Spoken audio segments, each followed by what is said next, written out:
Friends, welcome to ವೃದ್ಧಿ creation. ನೋಡಿ, ಇಲ್ಲಿ ನಾನು ಇವತ್ತು ಈ ಥರ ಸ್ಮಾಲ್ ಬೀಡ್ಸು ಮತ್ತು ಈ ಥರ ಸ್ವಲ್ಪ ಡಿಸೈನ್ ಇರೋದು ಸ್ವಲ್ಪ ದಪ್ಪು ಬೀಡ್ಸ್ ತೊಗೊಂಡಿದ್ದೀನಿ. ಇದನ್ನು ಯೂಸ್ ಮಾಡಿಕೊಂಡು ಈ ಥರ ಹಿಂಗೆ ನಾರ್ಮಲಾಗಿ ನೀವು ಬೇಬಿ ಕುಚ್ಚು ಕಟ್ಟುವಾಗೂ ಹೇಗೆ ಹೈಲೈಟಾಗಿ ಕಟ್ಟೋದು, ಒಂಥರ ಡಿಫ್ರೆಂಟಾಗಿ ಕಟ್ಟೋದು ಅನ್ನೋದನ್ನ ತೋರಿಸ್ತೀನಿ. ನೋಡಿ, ಈಗ ಫಸ್ಟು ನಾನು ಈ ಥರ ಕುಚ್ಚನ್ನ ಕಟ್ಕೊಂಡಿದ್ದೀನಿ. ಅದಕ್ಕೀಗ ಈ ಥರ ನಾರ್ಮಲ್ ಸ್ಟಿಚಿಂಗ್ ಥ್ರೆಡ್ನ ತೊಗೊಂಡು ಎಡ್ಜಲ್ಲಿ ಗಂಟಾಕೊಂಡಿದ್ದೀನಿ. ಅದನ್ನು ಹಿಂದೆಯಿಂದ ಹೀಗೆ ತಗೋಬೇಕು, ಮಧ್ಯದಲ್ಲಿ ಹಾಕೊಳ್ಳಿ. ಅದಾದಮೇಲೆ ಈ ಗಂಟೇನಿರುತ್ತೆ ಇದ್ರ ಮಧ್ಯದಲ್ಲಿ ನೀವು ಸೂಜಿನ ತೂರಿಸ್ಕೋಬೇಕು. ಹೀಗೆ ಡೌನ್ಗಾದಂಗೆ ನೀವು ದಾರನ ಎಳ್ಕೋಬೇಕು. ನೋಡಿ, ಈಗ ಸೇಮ್ ಕಲರ್ ತೊಗೋಬೇಕು. ಇದರಲ್ಲಿ ಸೇಮ್ ಕಲರ್ ತೊಗೊಂಡ್ರೆ ನಿಮ್ಗೇನು ಡಿಫ್ರೆನ್ಸೇ ಕಾಣಿಸಲ್ಲ. ಈಗ ಸ್ಮಾಲ್ ಬೀಡ್ಸ್ ಏನಿದೆ ಎರಡನ್ನ ಹೀಗೆ ಸೂಜಿ ಒಳಗಡೆ ಹಾಕೊಳ್ಳಿ. ಅದಾದಮೇಲೆ ಒಂದು ದಪ್ಪು ಬೀಡ್ಸು, ನೀವು ಬೇರೆ ಯಾವ ಡಿಸೈನ್ ಬೇಕಾದರೂ ಇದಕ್ಕೆ ಯೂಸ್ ಮಾಡ್ಬೋದು. ಆದಷ್ಟು ರೌಂಡ್ ಶೇಪಲ್ಲಿರೋ ಅಂಥದ್ದನ್ನೇ ಯೂಸ್ ಮಾಡಿ, ಈ ಥರ ಫಿನಿಶಿಂಗ್ ಬರುತ್ತೆ ಅವಾಗ. ನೆಕ್ಸ್ಟು ಮತ್ತೆ ಒಂದು ಸ್ಮಾಲ್ ಬೀಡ್ಸ್ನ ಹಾಕೋಬೇಕು. ಇದನ್ನು ಹೀಗೆ ತಳ್ಕೊಂಡು ಎಲ್ಲಿಗೆ ಬರುತ್ತೆ ನೋಡ್ಕೊಳ್ಳಿ. ಎರಡು ಬೀಡ್ಸು ಕಾಣಿಸೋ ಥರ ಎಲ್ಲಿಗೆ ಬರುತ್ತೆ ನೋಡಿಕೊಂಡು ಈಗ ಒಂದು ಬೀಡ್ಸ್ನ ಬಿಟ್ಟು ಹೀಗೆ ಈ ಒಂದು ಬೀಡ್ಸ್ಗೆ ಸೂಜಿನ ಮತ್ತೆ ರಿಟರ್ನ್ ಹಾಕೋ ಹಾಗಿಲ್ಲ. ಇಲ್ಲಿಂದ ಎರಡನೇ ಬೀಡ್ಸ್ ಏನು ದಪ್ಪದಿದೆ ಅಲ್ಲಿಂದ ಫಸ್ಟ್ ಬೀಡ್ಸ್ವರೆಗೂ ರಿಟರ್ನ್ ಹೀಗೆ ನೀವು ಸೂಜಿನ ಎಳ್ಕೊಬರ್ಬೇಕು.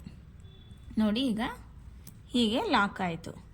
ಅದಾದಮೇಲೆ ಈಗ ಇದು ಮಧ್ಯಕ್ಕೆ ಕಾಣಿಸ್ಬೇಕಲ್ವಾ, ಇಲ್ಲ ಅಂದರೆ ನಿಮಗೆ ಮೇಲ್ ಬಂದರೆ ದಾರ ಚೆನ್ನಾಗಿ ಕಾಣಿಸಲ್ಲ. ಸೊ ಇಲ್ಲಿಂದ ಏನು ಮಾಡ್ತೀರಾ, ದಾರನ ಇದ್ರ ಮಧ್ಯದಲ್ಲಿ ನೀವು ಹೀಗೆ ಎಳ್ಕೋಬೇಕು. ಸ್ವಲ್ಪ ನಿಧಾನಕ್ಕೆ ಎಳ್ಕೊಳ್ಳಿ, ಇಲ್ಲಾಂದರೆ ಕುಚ್ಚು ಸ್ವಲ್ಪ ಹಾಳಾಗೋ ಚಾನ್ಸಸ್ ಇರುತ್ತೆ. ಎಳ್ಕೊಂಡು ಸ್ವಲ್ಪ ಉದ್ದ ತುಂಡ ಇದ್ದರೆ ಈ ಬೀಡ್ಸ್ನ ಹಿಡ್ಕೊಂಡು ಈ ಬೀಡ್ಸ್ ಹೆಲ್ಪಿಂದ ನೀವು ಅದನ್ನ ಸೆಟ್ ಮಾಡ್ಕೋಬೋದು. ನೋಡಿ, ಈಗ ಕರೆಕ್ಟ್ ಪ್ಲೇಸ್ಗೆ ಬಂದಿದೆ.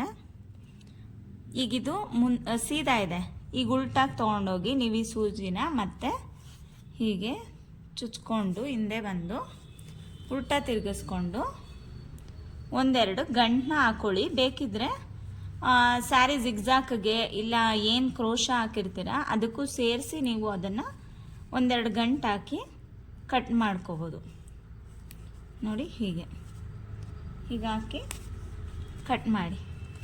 ನೋಡಿ, ಇವಾಗ ನಾರ್ಮಲ್ ಬೇಬಿ ಕುಚ್ಚು ಕೂಡ ತುಂಬ ಹೈಲೈಟಾಗಿ ಗ್ರ್ಯಾಂಡಾಗಿ ಕಾಣಿಸುತ್ತೆ. ನಿಮಗೆ ಪ್ಲೈನ್ ಅನ್ಸೋ ಬದಲು ಸಿಂಪಲಾಗಿ ಒಂದೇ ಕಲರ್ಸ್ ಇದ್ದಾಗ ಈ ಥರ ಎಲ್ಲ ನೀವು ಡಿಸೈನ್ ಮಾಡಿಕೊಂಡ್ರೆ ತುಂಬಾ ಗ್ರ್ಯಾಂಡಾಗಿ ಕಾಣಿಸುತ್ತೆ. ನೋಡಿ ಫ್ರೆಂಡ್ಸ್, ಇಲ್ಲಿ ಸ್ಯಾರಿಗೆ ಫುಲ್ಲು ಕಟ್ಟಾಗಿದೆ. ನಾನಿಲ್ಲಿ ಕ್ರೋಶ ಹಾಕಿರೋ ಸ್ಯಾರಿಗೆ ನಾನು ಈ ಥರ ಹಾಕ್ಕೊಂಡಿದ್ದೀನಿ, ಇನ್ನೊಂದು ಸ್ವಲ್ಪ ಹೈಲೈಟ್ ಆಗೋಕ್ಕೋಸ್ಕರ. ಏಕೆಂದರೆ ಇಲ್ಲಿ ಸಿಂಗಲ್ ಕಲರ್ ಅಷ್ಟೇ ಇರೋದ್ರಿಂದ ಬೀಡ್ಸ್ ಇದ್ದರೆ ಹೈಲೈಟ್ ಆಗುತ್ತೆ ಅಂದ್ಬಿಟ್ಟು ನಾನು ಹೀಗೆ ಹಾಕಿದ್ದೀನಿ. ನೀವು ಬೇಕಿದ್ರೆ ನಾರ್ಮಲ್ ಬೇಬಿ ಕುಚ್ಕೂ ಹೀಗೆ ಹಾಕ್ಕೊಂಡ್ರೆ ತುಂಬಾ ಗ್ರ್ಯಾಂಡಾಗಿ ಕಾಣಿಸುತ್ತೆ. ಈ ಥರ ಡಿಸೈನ್ಗೆ ನೀವು ಆಲ್ಮೋಸ್ಟ್ 400ಇಂದ 450ವರೆಗೂ ಚಾರ್ಜ್ ಮಾಡ್ಬೋದು. ಯಾಕೆಂದರೆ ಬೇಬಿ ಕುಚ್ಚಲ್ಲಿ ತುಂಬ ಹತ್ರ ಬರೋದ್ರಿಂದ. ಇಲ್ಲಾಂದರೆ ನಾರ್ಮಲಾಗಿ ನೀವು ಕ್ರೋಶಾ ಜೊತೆ ಹಾಕಿದ್ರೆ ಅದಕ್ಕೆ ಎಕ್ಸ್ಟ್ರಾ 50 ರೂಪೀಸ್ ಎಕ್ಸ್ಟ್ರಾ ಚಾರ್ಜ್ ಮಾಡಿದ್ರೆ ನಿಮಗೆ ವರ್ಕೌಟ್ ಆಗುತ್ತೆ. ನೋಡಿ, ಈಗ ಹೇಗೆ ಒಂಥರ ಜುಮ್ಕಿ ಥರ ಶೇಕ್ ಆಗ್ತಿದೆ. ಎಡ್ಜಲ್ಲಿ ಸೆರ್ಗಲ್ಲಂತೂ ತುಂಬಾ ಹೈಲೈಟಾಗಿ ಕಾಣಿಸುತ್ತೆ, ಡಿಫ್ರೆಂಟಾಗಿ ಕೂಡ ಇರುತ್ತೆ. ನೀವು ಇದೇ ಥರ ಹೊಸದಾಗಿ ಏನೇನಾದರೂ ಕ್ರಿಯೇಟಿವ್ ಆಗಿ ಆಗ್ತಿದ್ರೆ ಕಸ್ಟಮರ್ ಕೂಡ ತುಂಬ ಚೆನ್ನಾಗಿ ಅಟ್ರಾಕ್ಟ್ ಆಯ್ತಾರೆ. ಈ ಒಂದು ಡಿಸೈನು ಸಿಂಗಲ್ ಪಲ್ಲೂನಲ್ಲಿ ತುಂಬಾ ಲುಕ್ಕಾಗಿ ಕಾಣಿಸುತ್ತೆ. ಇದೇ ಥರ ಕ್ರಿಯೇಟಿವ್ ಆಗಿ ಸಖತ್ತಾಗಿರೋ ವಿಡಿಯೋಗಳಿಗೋಸ್ಕರ ನನ್ನ ಚಾನಲ್ನ ಸಬ್ಸ್ಕ್ರೈಬ್ ಮಾಡಿ, ಲೈಕ್ ಮಾಡಿ, ಶೇರ್ ಮಾಡಿ, ಕಮೆಂಟ್ ಮಾಡಿ. ತಪ್ಪದೆ ಪಕ್ಕದಲ್ಲಿರೋ ಬೆಲ್ ಐಕನ್ನ ಕ್ಲಿಕ್ ಮಾಡಿ. Thank you for watching.